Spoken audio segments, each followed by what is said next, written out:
அதாவது ஹிந்து முன்னணி 80ஆம் வருஷம் துவங்கணும். நம்ம தமிழ்நாட்டில் இந்துக்களுக்காக வாதாட, இந்துக்களுக்காக போராட, இந்துக்களுக்காக பரிந்து பேச.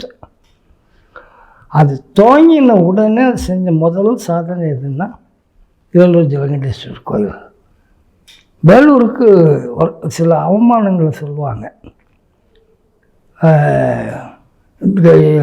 கடவுள் இல்லா கோவில், அழகில்லா பெண்கள், நீர் இல்லா ஆறு, அதிகாரம் இல்லாத காவலர், அது பவர் இல்லாத போலீஸ் அப்படின்ட்டு.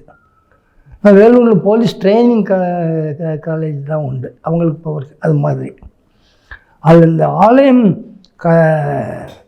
கடவுள் இல்லாத கோயிலுங்கிறது அந்த ஜலகண்டேஸ்வரரை எப்படியாவது அங்கே பிரதிஷ்டை பண்ணணுன்ட்டு கிருபானந்த வாரியார் காலத்துலேருந்து ரொம்ப நிறையா பேர் முயற்சி பண்ணாங்க. இந்து முன்னணி துவங்கின உடனே அப்போ வேலூர் விபாக் பிரச்சாரக்கு வீரபாகு, இப்போ அவர் இல்லை. அப்போது அவருக்கு ஜில்லா பிரச்சாரக்க திருவண்ணாமலையில் இருந்த சுந்தர ஜோதி அவர் இப்போ சமீபத்தில் இருந்து போயிட்டார்.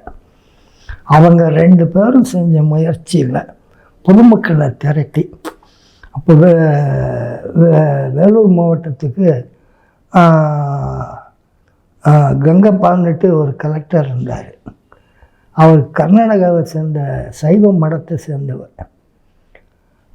அவர் கவர்மெண்ட்டுக்கு அழகாக இது கொடுத்துட்டார்.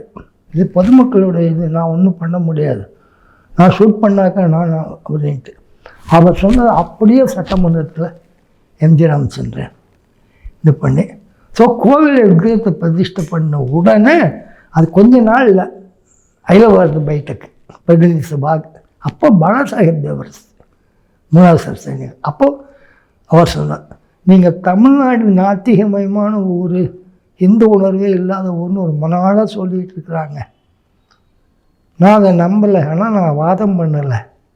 இப்போ வாதத்துக்குன்னு தமிழ்நாடு நாத்திகமான ஊர், இந்து உணர்வே இல்லாத ஊர்னா அந்த ஊர்லேயே நம்ம இந்து முன்னணி துவங்கின உடனே இந்த மாதிரி ஜலகண்டேஸ்வரரை பிரதிஷ்டை பண்ண முடிஞ்சதுன்னா, அப்போ அயோத்தியா ராமன் கோவிலில் இந்து உணர்வு இருக்கிற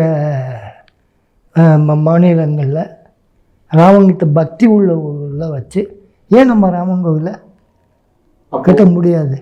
அயோத்தியோடைய முதல் தாக்கம்ங்கிறது தமிழ்நாட்டிலேருந்து தான் துவங்கினது. இப்போ சொன்னேன்னு கரசேவை முதல்ல கையை வச்சவன் சொன்னேன் 94 கரியமாணிக்கத்தை சேர்ந்த ரமேஷ்.